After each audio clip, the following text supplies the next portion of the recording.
This is the Seven Figure Agency Podcast. Discover the strategies and techniques to grow a highly successful and profitable digital marketing agency with your host, Josh Nelson. All right, well, hello and welcome. Thank you so much for joining me on today's session, the Seven Figure Agency Podcast. I am super excited to be joined today by Mike Michalowicz.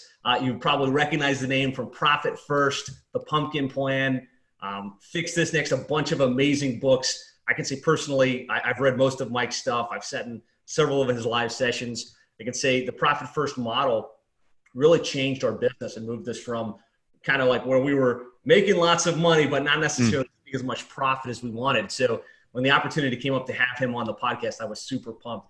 Mike, thank you so much for joining us today. Josh, thank you for having me. I appreciate this. So I guess I'd love it if you could just kind of start with a quick background about yourself. I know I kind of introduced you a little bit, but kind of your background and how you became this world-renowned guru that you are today. Yeah, so, and I don't know about guru, but I am a entrepreneur gone full-time small business author. So ever since graduate college, I've run businesses. I was in the tech space, had a couple exits, had a private equity transaction. I had a Fortune 500 exit. But I also ran, and I think it's the interesting part of my story, I ran an angel investing company, and I was clueless, no idea what I was doing. So I started 10 companies that all failed. I wiped out, evaporated all my wealth, destroyed myself, lost my house, all that, and had to restart. And I think that's the most important part is I didn't realize how little I knew about entrepreneurship. I was in the right place, the right time, but was executing from a standpoint of arrogance and ignorance, which is a deadly combination. And there's a saying, Josh, if you had all the money in the world, what would you do? And I always dreamed, like one day, I would love to be an author.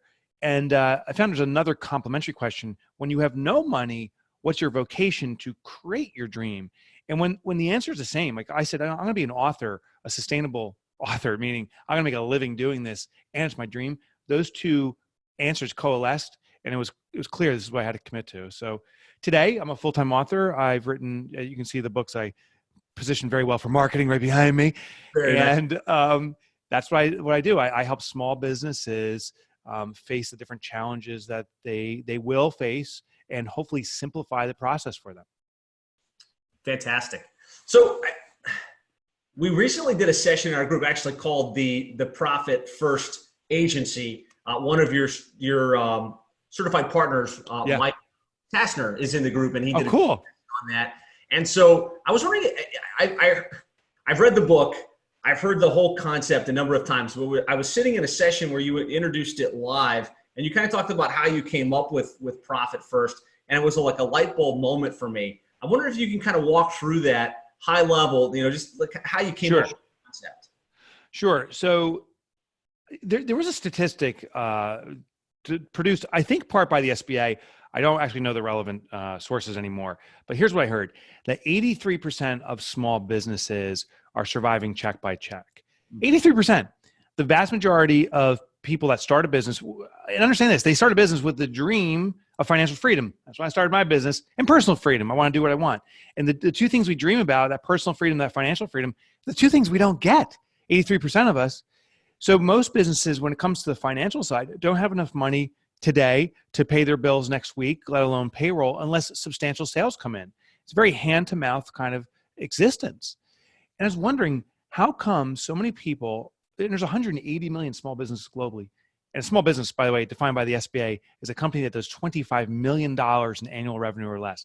That's my business for sure. It's probably many of the folks listening in right now. Yeah. We're the backbone of the economy.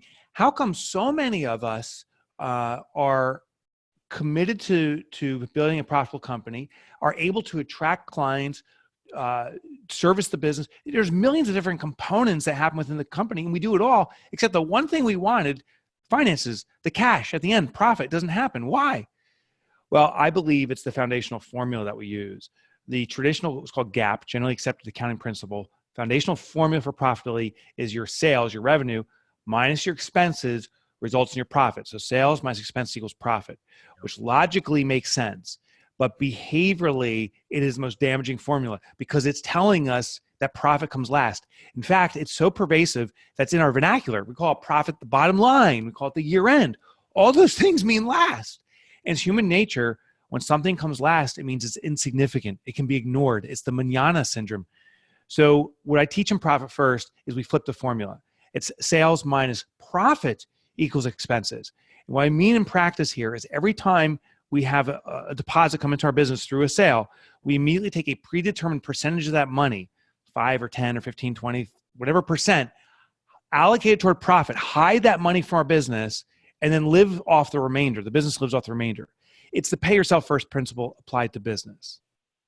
Yeah, wonderful. And I think one of the things you mentioned as you were explaining, it was something about like the concept of serving trays. And like at Thanksgiving, you don't just like serve from the one big tray. Can you talk through that a little bit? Because I think that was something that really clicked in my mind. Yeah. So what we have to do is we want to intercept our natural behavioral path. So Profit First is based upon behavioral mechanics. And what I observed in myself and in all the entrepreneurs I was interviewing and surveying was that most of us revert to what's called bank balance accounting. I don't read my income statement, balance sheet, and cash flow. I don't tie those things in together. I don't know the metrics. But what I do know is I can log into my account this morning, and if I have money, I can spend it. And if I don't, I better sell something quickly. So if that's our natural path to log into our bank account, we need a system set up there to intercept that. Just as a quick aside, I work out regularly now, not because I love working out or because it's wired into me. I figured out my behavioral path. When I wake up in the morning, the very first thing I do is go to the bathroom. And I used to then get a cup of coffee and so forth. Well, since I go to the bathroom first, what I do is I put my sneakers on my toilet seat. So the only way I can use the bathroom is by grabbing my gym sneakers. And now I put them on and I started the pattern to exercising. Intercept the path. Well, what we do with our finances is since we're logging to our bank account, we set up multiple accounts there. There's 5 foundational accounts, and this is what they are: the income account, profit, owner's pay or owner's comp, tax, and operating expenses. And these all can be checking accounts at your bank. But what happens now is money flows in, deposits come in from sales, and goes into the income account. But the income account, to your point, Josh, acts like a serving tray, kind of like Thanksgiving dinner. When dinner's served, you don't just tell your guests at the table, hey, everyone fight for it, whatever you want, just go for it. No, you're just serving tray so that everyone can get a slice of turkey. Well, the same thing. This is now a cash turkey. Your business has multiple responsibilities with that cash. Cash comes into the income account. It's a cash turkey. We carve it up.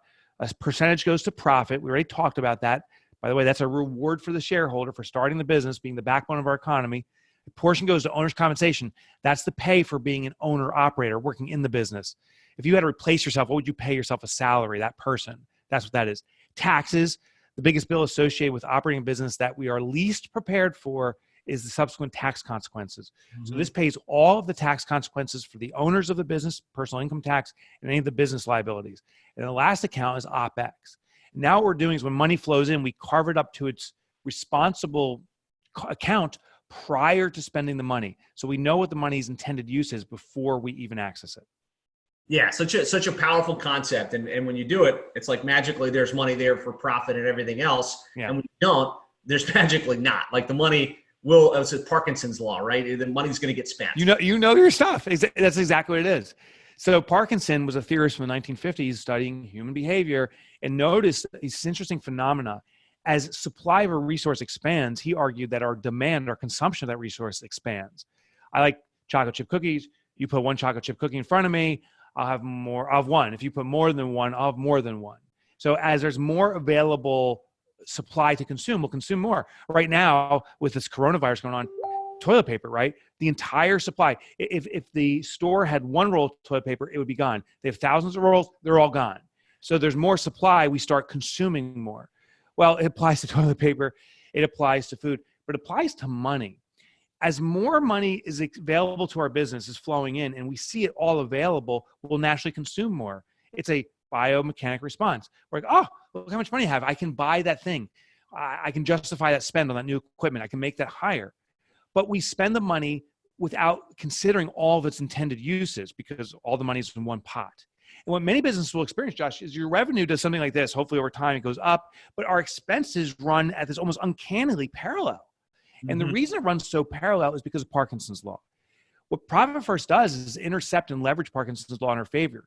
Because income's increasing, but now we're extracting profit out, it puts a lower barrier for what we can spend. And still, we'll spend up to that limit. But since there's this capture point in between removing profit, you don't overspend. Yeah, it's powerful, powerful stuff.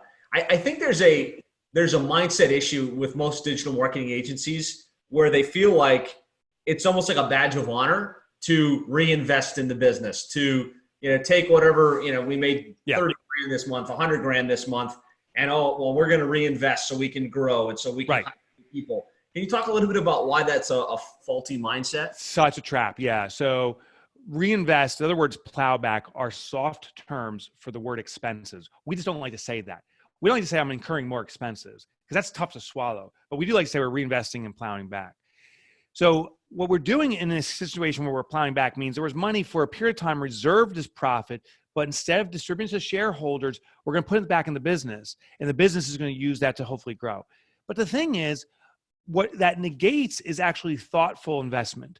Thoughtful investment is where we have a clear ROI. Specifically, we know if I put $1 in, I'm going to get $2 back within 60 days. That is something I want to make an investment in, and I can borrow money for that. But what happens with most businesses, they say, oh, we have this extra money here. Let's just put into growth, but there's no consideration of ROI. It's like, hey, Facebook ads are the hot thing, right? I'll throw some Facebook ads out there. Or maybe, you know what, why don't we go offline and do a postcard campaign and let's just try it out. But there's been no testing, no preparation, no understanding. So be very cautious about those terms. Reinvest and plow back means often you're not being innovative enough. If you took that money off the table, if you took that reinvestment or plowback and actually allocated as a profit, how would you grow your money without having to take on more expenses? Start thinking that way. And when you do, you start being much more innovative. You start cost controlling.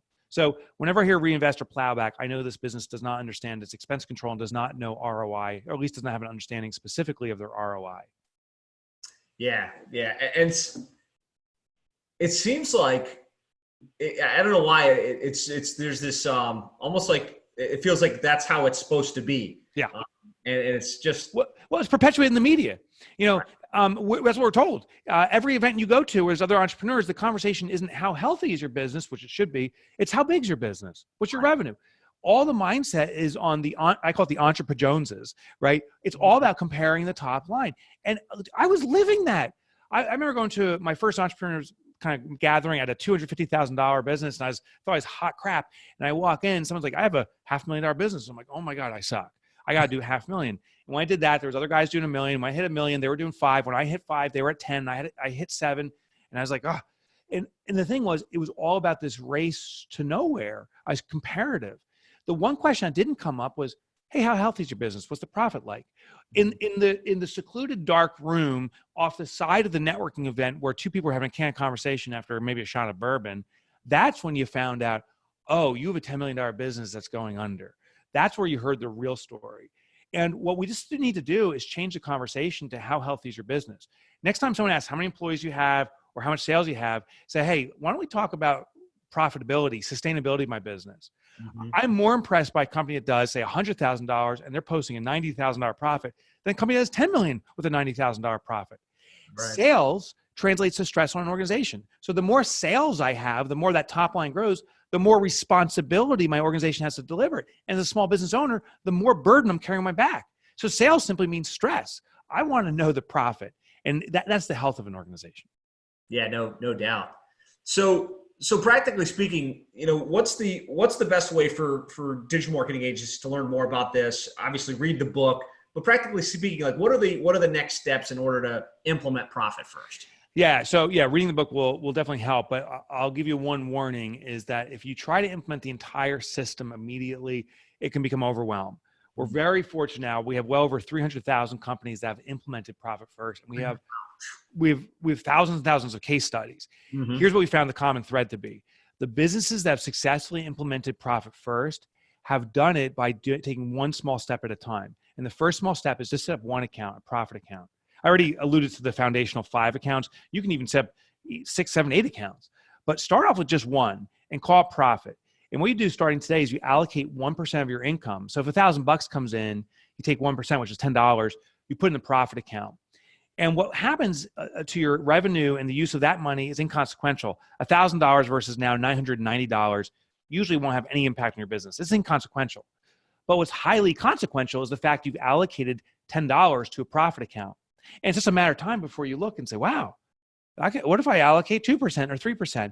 And most businesses that have successfully rolled out profit first do it over 3 to 6 months. They start building this momentum and muscle around profit, and then they start adding the other accounts. So our rule here, start slow and then let it grow. Got it. So don't try and hop into the whole process, set up the 5 accounts, start moving, 20% to this one. 50. Yeah. Too much, too fast. It's funny. My son and my nephew they want to do a Spartan race. Now those two guys are 18. Clearly I'm not 18. And they're like, hey, well, thank you. He goes, okay, but can you, do the Spartan race with me? I'm like, I'm going to do it. So they don't need a coach. I do.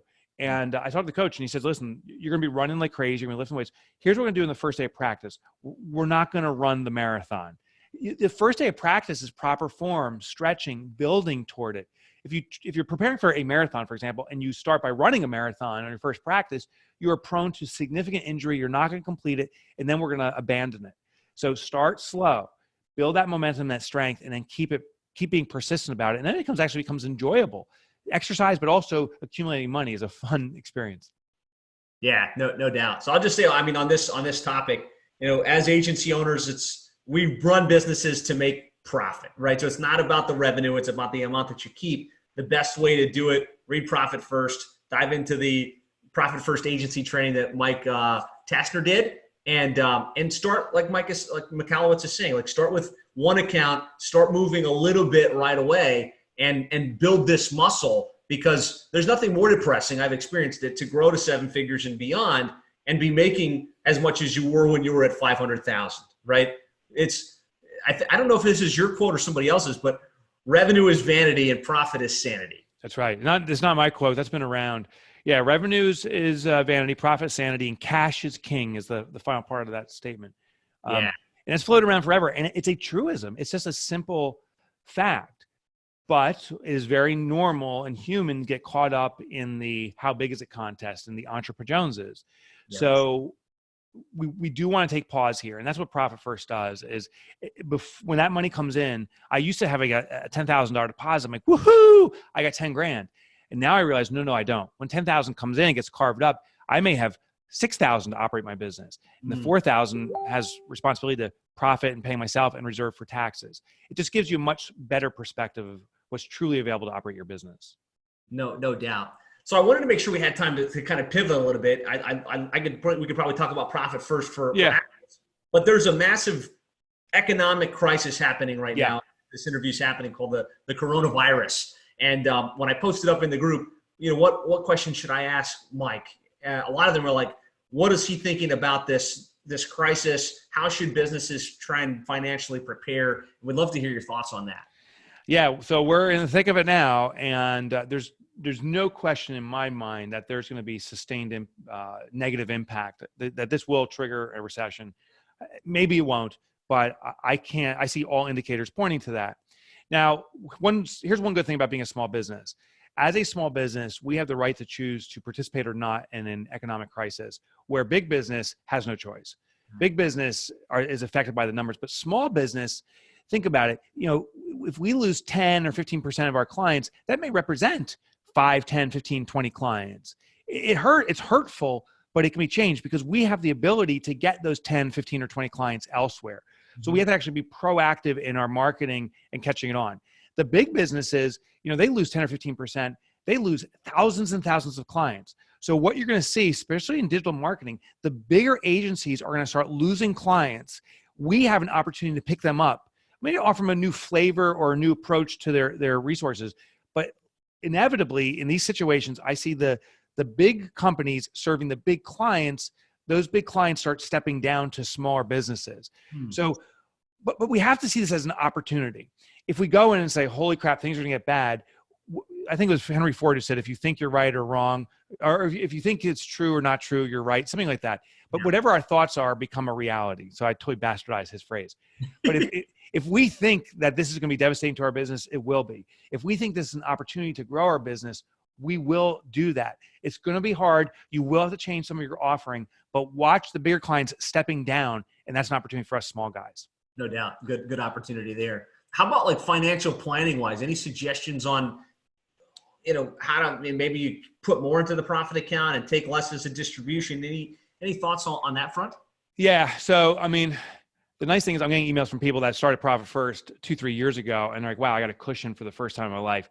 That definitely makes it softer. But there's also a risk too to continue to run business as per usual, living off a cushion. So I wouldn't change any profit allocations yet. But if you have established Profit First, if you start dipping into it, that's a call that we need to cut down some costs pretty quickly. But I would actually not make any changes as much as moving toward marketing and sales. I would not amplify my profit account because now you're trying to run an even leaner machine and potentially lean times, and that could be at risk. So I would actually just leave everything status quo. The thing not to do is to reduce your profit. So don't increase it, but definitely don't reduce it. Leave things status quo because Profit First is an indicator. If you are funding your money to profit and so forth, and then there's not enough money left in your operating expenses, that's your business telling you it is being affected right now, and you got to sell your way, for more revenue, or you got to start cutting costs. So the reaction to this situation is monitor, cool, calm monitoring of your profit account. Makes a lot of sense. And don't start to think, well, it's a tough time. Everybody's going to struggle. I'll just take less profit during this period. Yeah, don't do that. You got to realize you got a profit first that you've allocated. You got an operating expense account. If you're overspending the operating expense account, that means it's time to reduce overhead expense or sell more, right? If I'm understanding what you're saying. That's exactly right. So great advice. Yeah. And, this is an opportunity to market too. What we're going to see is the number one cost that gets cut is marketing right now, right? So advise your clients saying this is the biggest opportunity because your competition is going to drop marketing. We see it consistently in a down economy. So this is an opportunity to sustain your marketing or even increase it because now there's a gap, open space of marketing opportunity. Yeah. And if you look at it from the perspective of a lot of us do SEO and pay-per-click, social media management, the idea of, look, things are slow. Let's really invest in building your organic footprint. So as the economy comes back online, you've got better placement, you're better positioned on the market. As your competitors are being less active with pay-per-click advertising, that means there's going to be lots of search volume, people sitting at home, but a lower cost per click. They can remain more dominant in their market for their services while spending probably less. And so if you can have those types of strategic conversations, you can spin this to a positive for your agency and your clients as well. Perfect positioning. Exactly. Yeah, no doubt. So you've rolled out a new book recently and you've got it there in the back. Fix This Next. Let's talk a little bit about what that is and kind of what you're up to on that front. Yeah, so it's interesting. The timing is a little bit ironic. It's just releasing now. It releases April 28th officially. Okay, cool. It's still not out yet. Right. Still not out officially, but it's available for pre-order. It's on Amazon. What I did was I wrote the book to address the biggest challenge entrepreneurs have. And what it is the biggest challenge entrepreneurs have is knowing what their biggest challenge is, particularly in times of crisis, where there's all this information. There is a disproportionate amount of information around the epidemic, this case, coronavirus, over all these other things going on. So it has to draw our attention. How do we decipher what's the one thing our business needs now? What's the most vital need it has in the moment? So Fix This Next is a tool based upon Maslow's hierarchy of needs. I translate into what's called the business hierarchy of needs. There's 5 stages of business experiences, and at times it will cycle up and down these stages. The foundation is sales and marketing. We have to have that for the creation of cash. Above that, we talked about is profit. That's the creation of stability for a business. Above that, it's called order. It's the maintenance of efficiency. Above that's impact, and the highest level is legacy. Those are all about contribution. Our business, we have to ask ourselves critical questions of what are we experiencing now? A lot of businesses will revert to, oh my gosh, I need more sales right now, when actually the solution may be to shore up some of the profitability or at least sustain profitability. Other businesses, sales are not going to grow much, so the opportunities at the order level, creating efficiency throughout the organization. The greatest way to cut costs without actually cutting off any of their benefits is to create efficiency through your organization. Get more things done effectively and without much effort, and you're actually creating cost efficiencies. So Fix This Next, and in the book, I have these 25 questions. You can evaluate where your business is right now in the moment and what one thing you need to tackle. And in response to the coronavirus and what's going on, and since this book isn't coming out, we've activated our website. It's called fixthisnext.com. People can go to fixthisnext.com, enter to the free evaluation, and for free, you can get a full evaluation of your business and what you should be working on right now in this circumstance. Nice. So fixthisnext.com. .com. And there's an evaluation that will help kind of pinpoint, focus on next. Yeah. It's funny. I was just reading this week and this morning again. I was reading Extreme Ownership by Jocko Williams, and really a fascinating read. And they talk about how the military, particularly Navy SEALs, respond to a situation where there's information overload, kind of like now, and how we have to slow down, take pause, and think very decisively, but give ourselves pause to evaluate. That pause part's hard. So the Fix This Next evaluation is that pause. It forces you to spend 3-4 minutes just thinking about your situation before taking action. No, it makes a lot of sense. Sounds like a great book. Everybody should go check that out and kind of wait with bated breath. I imagine it's going to be on audible.com as well, right? Audible. Yeah. I finished recording a few weeks ago. I'm super excited about it. This is my life's work. It's a culmination of all the research I've done over the last 10 years as an author and for the entirety of my entrepreneurial career. So I really hope that this helps people just be very specific and deliberate in the growth of their business and not reacting to these outside influencers that we can't control. So that sounds like it couldn't have come at a better time either. So yeah, it's ironic, right? Yeah, this is the time we need it. It's kind of ironic. Yeah, I'm definitely excited about it. So are any other nuggets, pieces of wisdom you would have for that digital marketing agency probably doing high 6 figures, trying to go to 6 figures and beyond? Yeah, I have one more big nugget, and I want to go back to profitability. Okay. I want everyone listening to know your clients want you to be profitable. They want you to be wildly profitable, particularly in times like these because there is so much distraction. Now, here's the thing. They will not say, hey, can you charge me more? Can you ramp up the prices on me? Absolutely, they'll never say that. But what they will say is, I need your firm's undivided attention. Marketing to us matters more than anything right now. I need you devoted to me, not worrying about the next customer you need to bring in the door. All that says is that they want you to be profitable, because the only way not to be distracted or panicked about the sustainability of your business is to have a healthy bottom line. Therefore, you must be profitable. Every single transaction, we need to make profit a habit. Profit's not an event. It's not going to happen eventually. Profit's a habit. It's baked into your business, and your clients want it for you because if you're profitable, you can pay attention to them and serve them the way they need to be served right now. Yeah, powerful. So one of the questions that came up that I don't even know if you can address it was, some people that are a little further along in this process, they've got their profit account set up. What's an ideal allocation for an agency? Can you speak to that at all? Or I guess that would require more hands-on analysis. Yeah, no, I can speak to it a little bit. So in the book, Profit First, we did a survey of 1,000 businesses. Now, this was industry agnostic. We looked at marketing agencies, we looked at pizza shops, and we looked at professional services and everything in between. What we found is there's a certain, what we call TAPs, or target allocation percentages, that these businesses were achieving among the fiscally elite. So a company doing like 1 to 5 million, if I remember the numbers right, we're posting about 10% profit or more. 10% of that money is going to owner's compensation, 15% to tax, and then the remainder, which is 65%, was going to OpEx. And as an example, say you're a $2 million company. $2 million company was posting a $200,000 bonus to the owners at the end of the quarter or year through the profit account. The owner was taking home $200,000. There's $300,000 being reserved for taxes, because when you start making income like that, your tax bill will be big. And the business was living off the remainder, which is 1.3 million was running the business. Now, those are simply TAPs.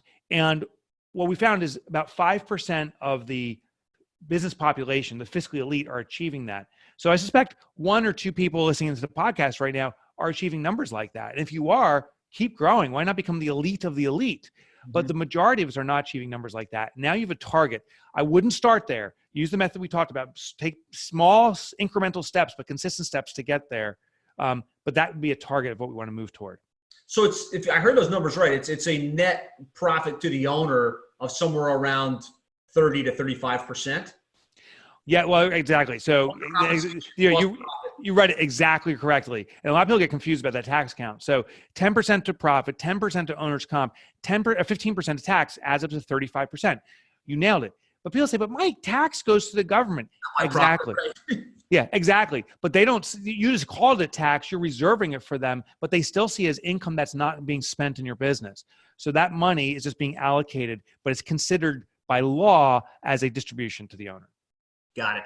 So I mean, in this digital marketing world, there's so many people out there teaching, work from home, massive profitability, and there's this misnomer that you're going to be able to retain 60 to 70% profits in a digital marketing agency, and that hasn't been my experience. Like we've got a team of 30 full-time employees. We're always looking for a total compensation, of around 30%. So that's what we pay ourselves, the personal benefits, as well as our profitability. Yep. It sounds like that's pretty much in line with where you want to aim for. Yeah, it ain't too shabby. What I found was there was thresholds based upon the size of a business. So a brand new business. When you're just getting started, you probably are at the 60. Yes, and that's the confusion that people have. So when you're a solopreneur and you're generating $100,000 or $200,000 in revenue, and you do all the work yourself, you should expect to be taking home 60% of that stuff ultimately is going into your pocket. Mm-hmm. But the reason is because you're doing all the work. Now, there's a trap in this. If you continue to do all the work, that business will stop growing because it's riding on your back. I do an example. I just did a live presentation about 2 weeks ago, perhaps the last live presentation for a little bit right now. But I did a live presentation to 500 folks, and I surveyed them and said, who in this room would rather make $100 an hour and who would rather make $10 an hour by show of hands? And of course, every hand went up for $100 an hour. I said, now let me add a variable. What if you can only make $100 an hour through your own effort? It's only 24 hours a day. If you're exhausted or tired, that money stops. But the $10 an hour, it comes in, a waiter walks over to you wherever you are on the beach and just hands you that $10 an hour every hour into perpetuity, regardless of what you're doing. Which would you rather have? Now, it was about 50-50. Most hands, I'd say the majority still were toward the 100 because it's 10 times the amount of money. But people start saying, money on automatic, that's not bad. But I can't live off that. Then I added one final variable. I said, what if that $10 an hour could be turned into 20 or 40 or 100 or any number? What if there was no cap on that $10 an hour? It would grow over time, but the $100 an hour is capped, which we'd rather have. Now the $10 an hour became the most compelling. Every hand went up for that because that's an unlimited perpetual source of funds. Well, those three scenarios are the definition of a solopreneur that's carrying the business on their back versus the transitional state, the 100 versus 10 on automatic, versus the fully implemented what I call the clockwork business, a business that's running on automatic. If you're a small business and you're under 100 or 200,000 in revenue and you're carrying the business on your back, you are positioning yourself to be capped. You're making a 60% or whatever profit, which feels great, but get to the next level, you need to start bringing on resources, people, more technology, and those things will have costs associated with it. Therefore, you're going to go through that dip process, that 100 versus 10, but the 10's at least on automatic. Once you understand that 10 is more valuable, then we start concentrating our energy on having other people do the work. And the ultimate acid test is if I can leave my business for a month or a year, but if I can leave my business for one consecutive month and the business runs on automatic in my absence, and I get that 10 or 20 or $100 an hour on automatic, I have a business that can run into perpetuity on automatic, and that's the business we want. No doubt. Yeah. So, I mean, that's a powerful insight. And definitely check out Clockwork because it will help you figure out how to put those systems and procedures in place so that you can land the clients, have the work done. You take a little bit of a hit in profitability, still retaining that 30%, 35% range. Yeah. But you've got the freedom to live your desired lifestyle, to grow the business more if that's what you want to do, spend more time with the family if that's what you want to do, right? That's exactly right. And that's why we start our businesses, right? We talked about it in the beginning. We start for two reasons: financial freedom and personal freedom. And yet the two things we don't get are those elements. Profit first, by taking your profit first, I've seen it now with these 300,000 plus companies, you will achieve financial freedom. The personal freedom is all about the clockwork process. And that's why I document these books. And that's why it was so important to me, extracting ourselves from the business. The beautiful thing of being a small business owner is when the business can run in your absence, you have the right to either go out and do whatever you want and hit the beach, or you can reinsert yourself in the business that gives you the most joy doing the work you like. I love my business. We have clockworked it, but I love being the spokesperson. I love doing interviews. I love writing books, and I love speaking. So that's where the business has that's where I insert myself in the business for my business to be fun for me. Yeah.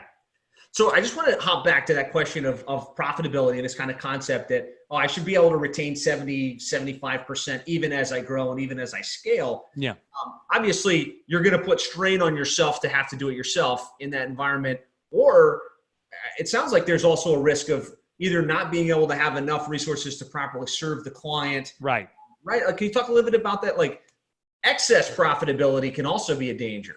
Yeah, exactly. So you can go into you can be starving the business, right? So you could theoretically cut costs down where you have zero cost and every dollar comes in as profit, but then you have no resources delivering the work. There's a saying in a business, you want to cut the fat, you don't want to cut the muscle. And when you start cutting the muscle, that's when you bring harm to your organization. So it is a balance. It goes back to the ROI question. As you bring on more investments in your business and more cost, we have to ask ourselves, is this returning profit? Is it bringing about efficiency? Is it driving the business forward in the way I intended? Or are these arbitrary pot shots? And sadly, a lot of small businesses make these arbitrary pot shots, and that's the waste of money. So you can be too profitable. You can put so much money aside that you've now choked your business out from getting the oxygen it needs to fuel it forward. It's a rare scenario that happens. It's usually the reverse. It's usually that people are spending every penny. It's clever. I think this is a really powerful conversation because usually when this concept of profitability comes up, people have this notion, I'm going to grow a 7-figure business and it's going to have 60 to 70% profitability. Yeah. And then when they realize, oh man, I'm only getting like 20%, they don't realize that's actually probably pretty good and they should continue to grow and expand that profitability. But Shangri-La is 65% with a legitimately scaled business. Yeah. It's funny, in my own business, so I have multiple companies, but one of my core businesses is Profit First Professionals. We talked about Mike, he's a member of our organization. And it's a $2.5 million, well, at least last year we did over $2.5 million. And this year it'll be bigger than that. We intend. But as we're growing that, we are hypersensitive to profitability. I mean, that's what our whole organization is about. So as we got to a stage, we took intentional pause at that stage and said, where are the inefficiencies here? How do we increase the profitability to achieve numbers? We want to be, as a demonstrative, but also for ourselves, to be the elite of the elite. And I'm proud to say, we achieved that consecutive years now, being, among the elite profitability wise, but it's a concentrated effort. And the interesting thing is it was never by cutting costs. We never said, we got to lay off staff or something for profitability's sake. What we simply said is, with our existing staff, how do we grow the organization even more without taking on more cost? And so we have, for our company, about 12 people here. That includes myself and my business partner, but most of us are actually part-time. So we're able to run this very lean and mean and sustain that profitability and grow it. And I think any organization can do that. I just wanted to show that as a demonstrative. I think any organization can do it. Once you get to a level, the next level up, if you will, is not bigger revenue all the time. It's really, kind of buttoning down the hatches on profitability and efficiency. Right. And it depends upon your goals, your targets. Are you looking at operation or just have a nice, tight operation with high profitability? Yeah. And I hope I'm encouraging people that our goal, I think, should be health of an organization as opposed to size. I believe the right size business will find us. There was a time I was like, oh, I want the next Amazon. I want the next Tesla. I was talking like that. Now I'm like, do I really want that? No, I don't want that size or obligation. I want a healthy business. I want never to worry about money. I want my business to be of great impact. And once I define that, I'm finding the right size business. And it still feels like it's going to be a bigger business in regards to number of employees and revenue, but we might be close to it. I'm very happy where I am. Nice. So at the end of the day, it's about more income, more freedom, and a bigger impact, right? And I think that's what you want in your business. That's what we want in our business. That's what our agencies want in their businesses. And that starts with a hyper focus on profitability. Easiest way to do it is to carve out your profit first and then put systems and procedures in place so you can grow without having to do it all yourself. Yeah, exactly. And I would just add more personal income as opposed to income for an organization. It's more personal income to a degree, because I think that's the way we can be of contribution. First and initially, we are providers for ourselves, our family, but ultimately our towns, our community, our states, our world, right? And so I think we can achieve that by being fiscally responsible. And I think that's a necessary thing. And the beautiful thing is it doesn't need to be complex anymore. You can do it with your bank accounts. Yeah. Very, very great. I know we're running out of time here. So just quick implementation items on this. I'll kind of go through my list. Help me add to it. If you haven't implemented Profit First, kind of start with just one bank account. Yep. Put 1% of your total revenue into that as your profit account. At that stage, do you recommend taking a distribution against that on a quarterly basis, or what do you recommend on that front? Yes. So we start distributions immediately. Listen, I've been doing this for, I said 10 years. It's actually 11 years now. I've taken 45 consecutive quarters of profit distributions for my business. And they've gotten bigger, and it's been a life-changing experience. But my favorite profit distribution was my first one. It was $8. $8. So I just started out. I was taking 1%. It was a month into it, and there was $8 in the account. Or it was 16. I only took half. And I remember going to the bank. I'm like, hey, please give me that in just singles. I want to, fan myself with the $8. And then I went to Starbucks. I slid the money across the table and said, give me the best thing you got, which is Starbucks is nothing, by the way. Nothing's $8. And but I got a cup of coffee, and I'll tell you, that was the best cup of coffee of my life. For the first time, I didn't use a credit card, debit card, expenses to the business. It was simply my business saying, hey, thanks for running me. Congratulations. That feeling was powerful. And so I encourage people, when you start doing this, start slow, but we're going to take a profit distribution as a reward to you. We want to build that emotional muscle around profitability. And I bet you your first distribution will be a proud moment, because most businesses don't take quarterly profit distributions, most small businesses, but we should. Yeah, no doubt. Take the profit, right? Take the profit. The joy of it. From there, like as you kind of expand this, you want to create the 5 key accounts, figure out how your allocations are going to go. And it's probably best to get with a profit first consultant to map that out, right? Yeah. So we have 450 plus profit first professionals globally that work in different industries, different categories, and can be of great service. It is really beneficial to have an outside set of eyes coming in who's proficient and knows it. It's kind of like a trainer at a gym. You can go to the gym and work out, but if you don't know what you're doing, it's first of all, you can get injured. Secondly, it's hard to stay accountable to it because it's painful and hurts. But a trainer knows the right exercises that you need to do and will hold you accountable. And that's what a profit first professional is like. Yeah. And Michael Tassner's in the group, so you can definitely tap in. Yeah, he's awesome. He can help you get all this set up.